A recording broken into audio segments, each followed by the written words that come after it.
Where there's a will, there's a way, as the monsters attack with their mage slayers that nullify magic. Of course, Will and all the dwarves that face prejudice in their society make their mark, and so does ROSTI. Spoiler warning, there may be some references to spoilers in future arcs, but stay anyway, because you can't help yourself. It's also come to my attention that there are two different translations that are official for the manga. There's the K manga site one, and then there's the published volume one. But it's quite obvious to me which one I like better, but I think both are fine. So this episode covers manga chapters 22, The Party from Hell Begins, or chapter 23, The Gates to Hell, chapter 23, Ballet of Sorrow, or chapter 24, A Disastrous Dance. And the last chapter it covers is chapter 24, Farewell, or chapter 25, Farewell.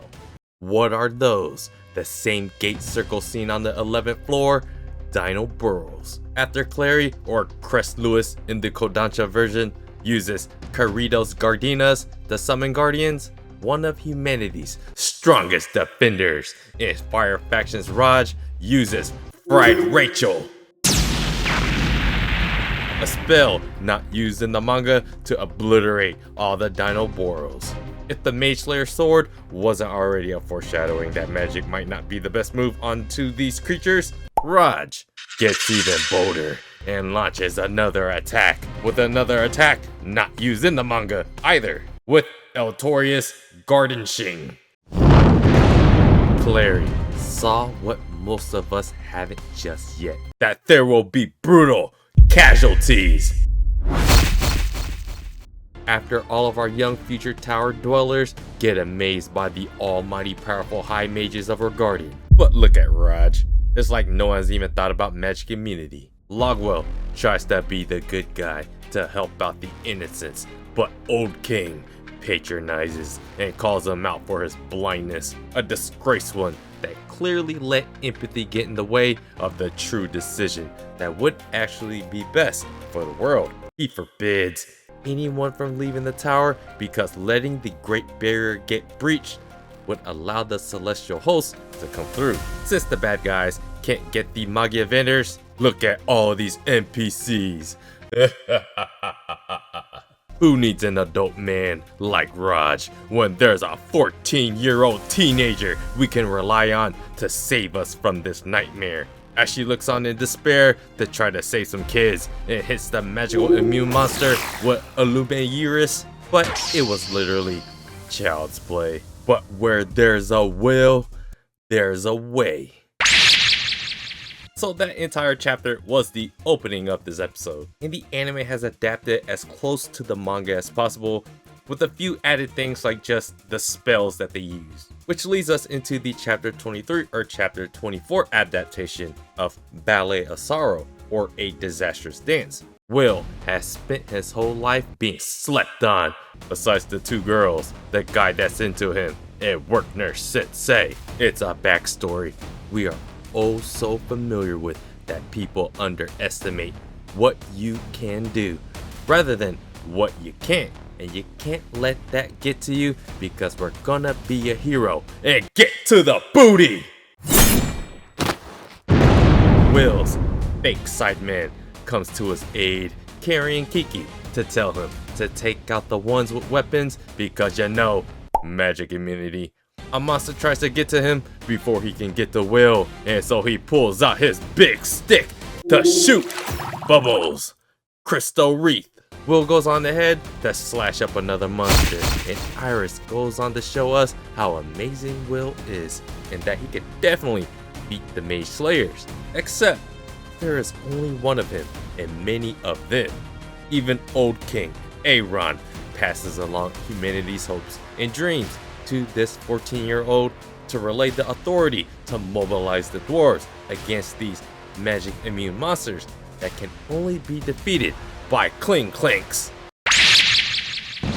On behalf of Master Reyes Noah, the Watchers invoke Special Order Gardevere. That means the mages look on as they get C-worded by the real brute in bronze. Even Werkner Sensei got on his knees to ask the dwarves for help to help his student and dwarven friend in Will Serfort, Dax Darbykins. It's only right that the A1 asshole prejudiced one is forced to feel the need to work with the magicless. He tells the kids, get your asses out there and put your lives on the line, but the teenagers are like, we don't want to be Raj. Owen, sick nasty. Laissons des doigts. Never underestimate the combination of lightning and earth. Don't they kind of cancel each other out? This ain't no Pokemon, this is Wistoria, wand and sword, where the MC's main goal is to get to the booty. While a harem of ladies and dudes are forced to watch a future man they admire leave for a woman that is never even there. Or is she? Lihanna has a plan, and it involves Sympathy's side piece as she hits us with the Alf's Wignall. Even the monsters can nullify illusion magic, and Julius tells them that it's up to Lihanna to slow them down on the front lines until the dwarves come. However, Sion sees a slight flaw that when they nullify a spell, they actually slow down for a bit, so keep unleashing the pew-pews from their sticks. Don't stop until they get enough. Come on! More random spells get launched that the manga didn't use, like Glace Iteri Verdis Lana, armless. They have to use the other monsters that are armed as shields. So this means it's time for Sympathy's side piece to turn a former manga vendor statue, Viola, into a gravitational weapon. Instead of shooting the monsters with magic, launch everything else that is matter with your magic against it. Clary is impressed by the fledgling new graduates and tells everyone to get behind the earth mages until the dwarves come. Prejudice doesn't matter when your lives are on the line. Back at the bad guys camp, they crap on the other dumb bad guys that make the Sleem that got caught by Old King and the Munchkin. If they were able to create more mage slayers, this would have been a slaughter for the mages.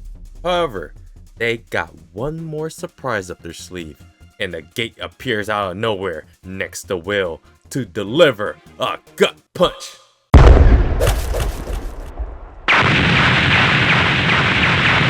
This leads us to the chapter 24 or chapter 25 adaptation called Farewell. Finn has tracked down the people that made the mage slayers, but the bad guy has said it's already too late. Is this a massacre moment? It is indeed a massacre moment. Will is on the ground looking toast, but you know adrenaline will prevent him from taking another blow. The monster is so strong, maybe even stronger than a Grand Duke, a defender, a monster from the 40th floor, a monster also known to have yeeted multiple Magia vendors. The death recoil of the bad guys' NPCs were brutal, taking 50 of their lives to send that brute through the gate. Avoiding the attack head on is something Will can't completely do, as just a wind from the blow can send him flying. But there is no way he can run now, as 2 lives are at stake, and when they are about to get chopped, Will magically takes on the main attack head on. He tells his bullies to run away, and here comes another hit to the gut, but by the foot. Doing his best to dodge, he can't do it forever as he finds himself back on the ground. Before he finds himself in regarded heaven, Donan comes to the rescue. Once the dwarves handle the mage slayers, everyone will launch an all-out attack to take down the defender. However, everything is going according to plan for the bad guys, and something strange is going up as the core of the defender comes out, absorbing all of the traces from all the other monsters, creating an even more powerful, unbeatable monstrosity. Before anyone can intervene, the blonde-headed one somehow freezes everyone up in the process. The absorption is complete, and the defender is beyond comprehension of power, slashing down a poor dwarf. Make that literally everyone in the enemy. No amount of mages and dwarves can take this down. that includes the weakened Manga Evander. But where there is a will, there's a ROSTI. Pull out your sword, Will. I've always wanted to do this and blow a big one right at your sword with the crystal wreath in the anime to create. Poor ROSTI was trying to get a wee soft, but lost his Gunnar arm in the process. Who cares about what hole you prefer? You were there when Elfair was not.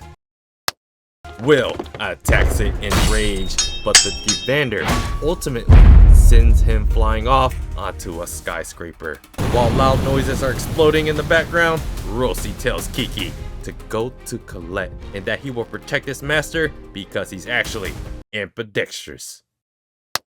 ROSTI has one last resort that can turn the tide, as Will thinks that thinking too much and fighting in instinctual rage is a lose-lose proposition. Will sees his life flashing before him, that all the wisdom he has accumulated, all the sword skills he's acquired, his feelings, all of that can't change the current reality as he gets sent flying into the wall. And as it looks like he will take one last blow with his mind accepting his weakness, ROSTI roasts himself in Will's place and tells him he'll always be there for him. With their arms out, reaching for each other, ROSTI turns into dust. Poor ROSTI. I don't think we know for sure if ROSTI is done or not, as he's probably Elfair's clone. The storytelling of Wistoria purposefully misleads you with scenes like these to gaslight the crap out of us, but the episode overall was a solid adaptation of the manga once again, with a few added scenes here and there, along with the fighting that expanded some of the scenes just a little bit. But I still have to say, I think I like the manga artwork just a little bit better. The anime is great, but I think you guys are missing out if you guys are not reading the manga as well. By this point, I think on the totem pole of characters we care about the most, ROSTI is kind of like in the middle or like below, until you realize that his character is not exactly normal and that he knows a little bit too much, so it makes sense kind of to kill him off now. Besides Raj, and there are multiple hints that's gonna be throughout the series that ROSTI isn't exactly who we think he is. And it actually becomes way more blatant, like in the latest chapter, in chapter 63, to potentially bring him back. So yeah, let me know what you guys thought about this episode of Wistoria. I appreciate you guys watching. I'll see you guys on the next video.